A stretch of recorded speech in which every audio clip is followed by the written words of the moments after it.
Previously on the Fantasy Fight Club. I let my actions speak louder than my words, so I'm a man of action. So we'll leave it at that. I understand that you're a professor.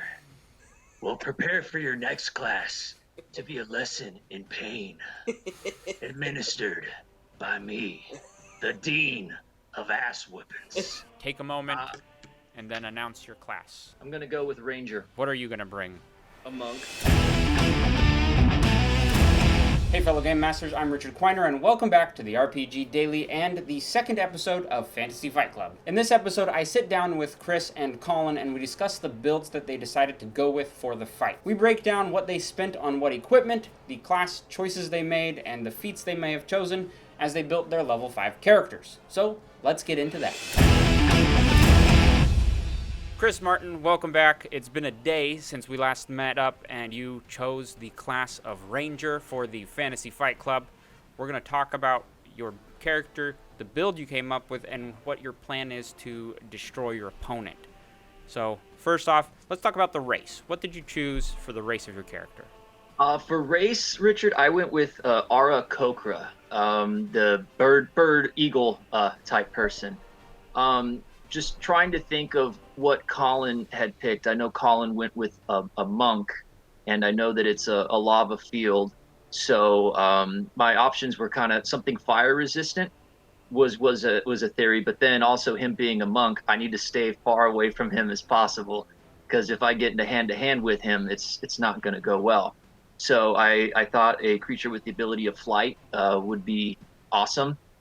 So he's got a 50 I think speed, light speed, which is great. So I think that using an air tactic against a monk, hopefully we'll see how that turns out. Now, so an Aarakocra Ranger coming into a lava field, you had to make some choices in the build of your Ranger.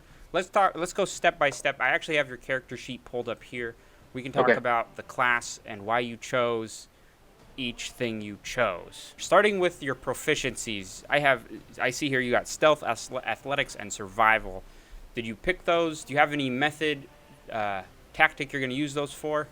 Acrobatics, I'm thinking that if I'm going to be in the air for most of it, eventually, if my first strategy doesn't work and I do need to get down to fight him, I need some good maneuverability, hopefully to get in there to try to get one-on-one with the monk. The Aarakocra actually does have talent attack, which is kind of nice. Hopefully that will come into play. Again, we don't know, so we'll see how that turns out. It's always good to have options.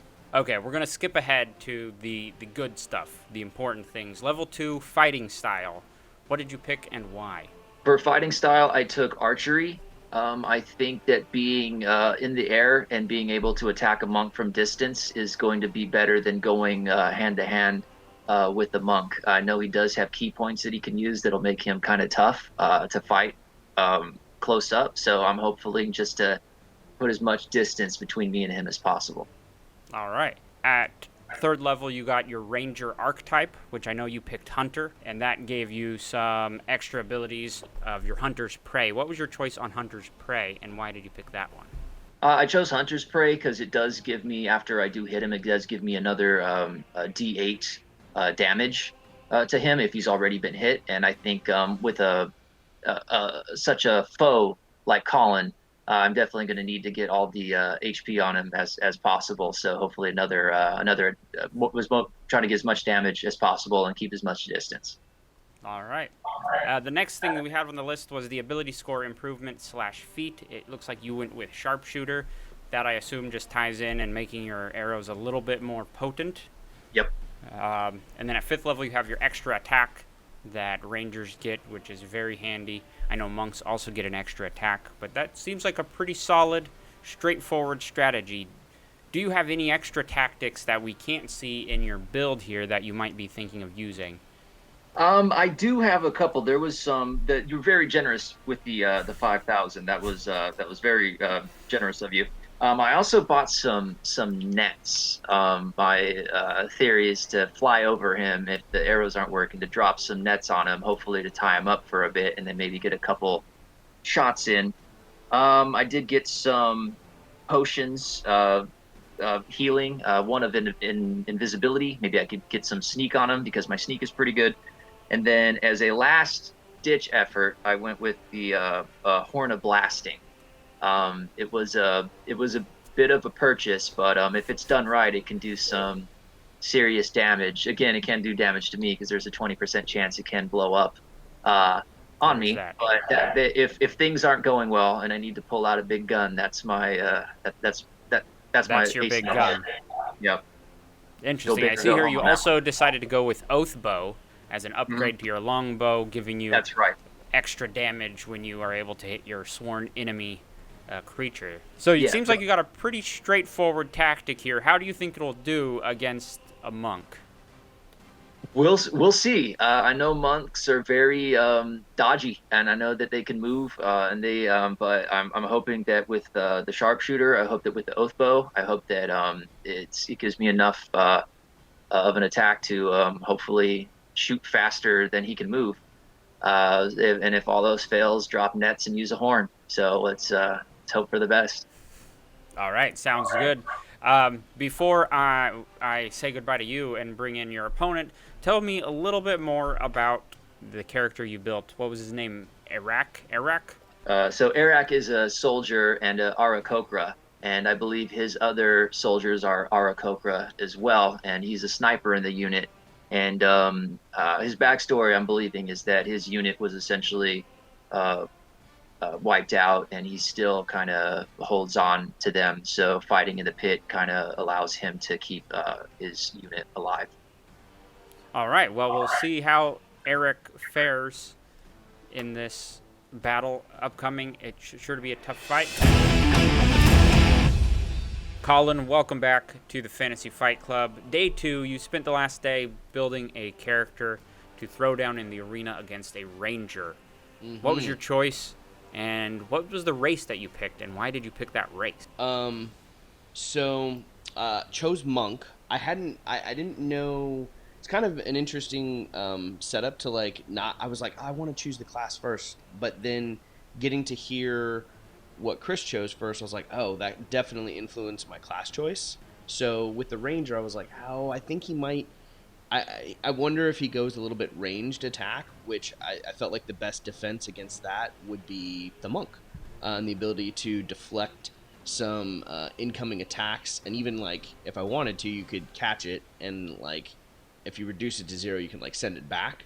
But the ability to do key points was key for me in the monk, stunning and basically taking away a turn from your opponent is a big deal. And then there's a ton of different variations. When you get up close, the way of the open hand with the monk, if I use the flurry of blows and I land it, you can also, one of the options is sending your opponent 15 feet. And sending them 15 feet into some liquid hot magma might work out well to my advantage. So that's kind of why I chose the way of the open hand and went with the monk. I felt like it gave me a little bit of variety against him, but I mean, I got to get close to him, right? That's going to be for the race, I chose elf, and I chose elf because it gave me automatically +2 to dex, which is key for the monk.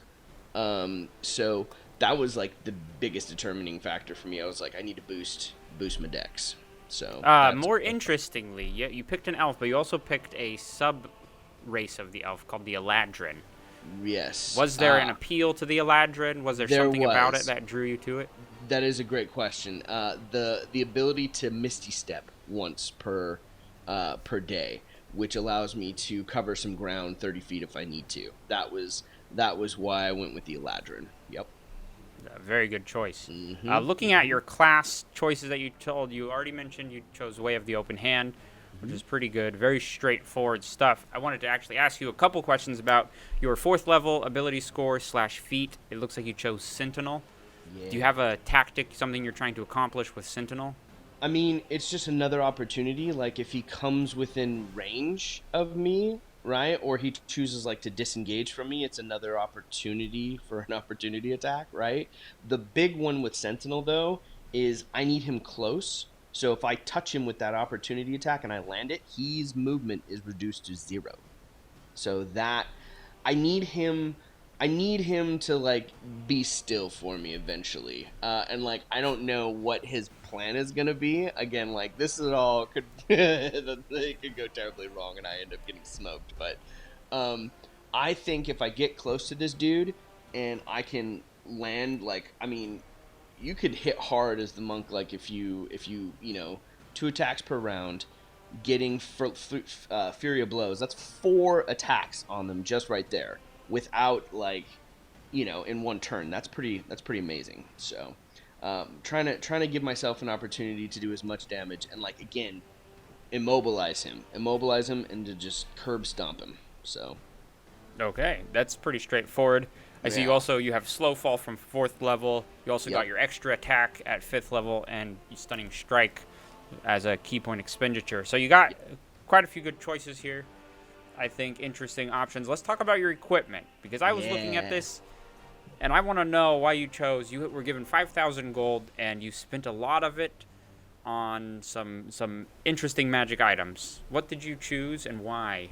These items were a little bit of like trying to plan for whatever you might throw at us. I don't know if I'm going to need to scramble quickly, so I thought the gloves of climbing and swimming, particularly climbing, because if I need to get up there quickly, if I need to scale high ground quickly, I'll be able to do so. It doesn't cost me extra movement. And then it's like a +5 to those checks as well, which is pretty dope. So that's why the gloves. I don't know what you're going to throw at us, so I was like, that'll be cool for that. And then I chose the ring of water walking, and I kind of went out on a limb here. It says, while wearing this ring, you can stand on and move across any liquid surface as if it were solid ground. Now, as I say that out loud, I kind of realize that I may be able to stand on it, but I don't know if that means I'm protected from it. No. Okay. But that's better to move across than I'd rather run across lava than swim through lava. Yes, that definitely has its use right there.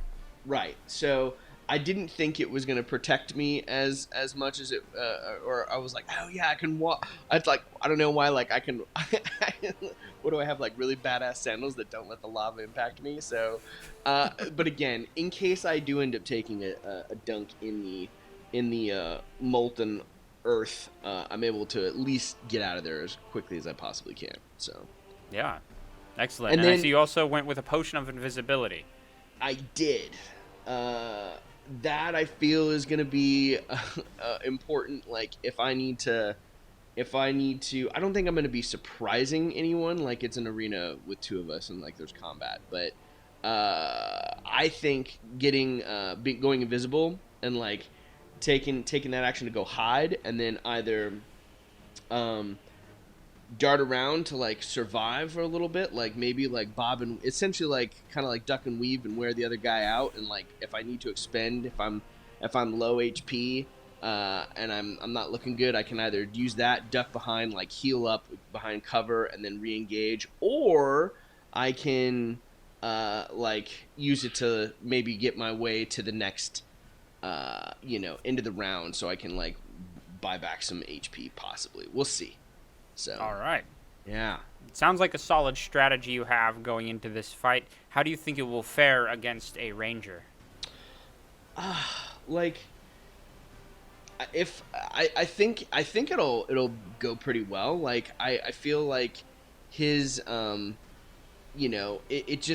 of all depends like on his build, but I feel like the monk's ability to get in and deal damage close is gonna wreck the ranger, and the ability, like, with no additional outside support from other party members, like if I can basically get down and dirty with him up close, I'm gonna wreck him. Okay. Because once he's stunned, I get advantage on him in the next turn. So now like I'm just increasing the chances of trying to hit. So, but this is all like I got to get close to him. So we'll see. Yeah.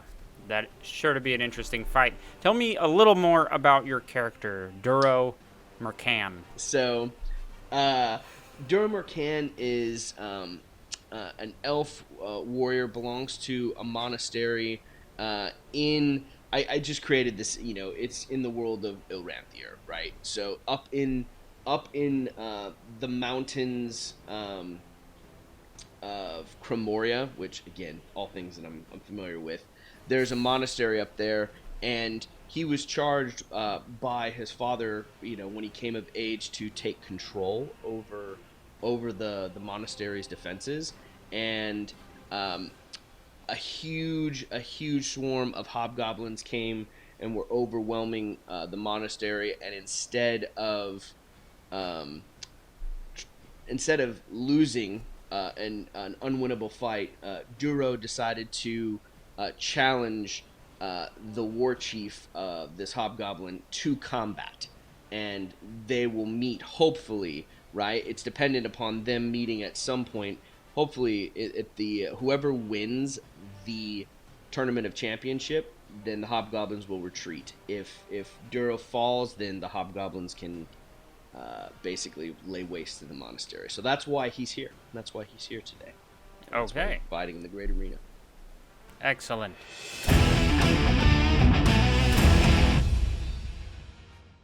Now that we fully know who our combatants are, come back in the next video when they go toe-to-toe in an arena full of lava that is going to try to kill them.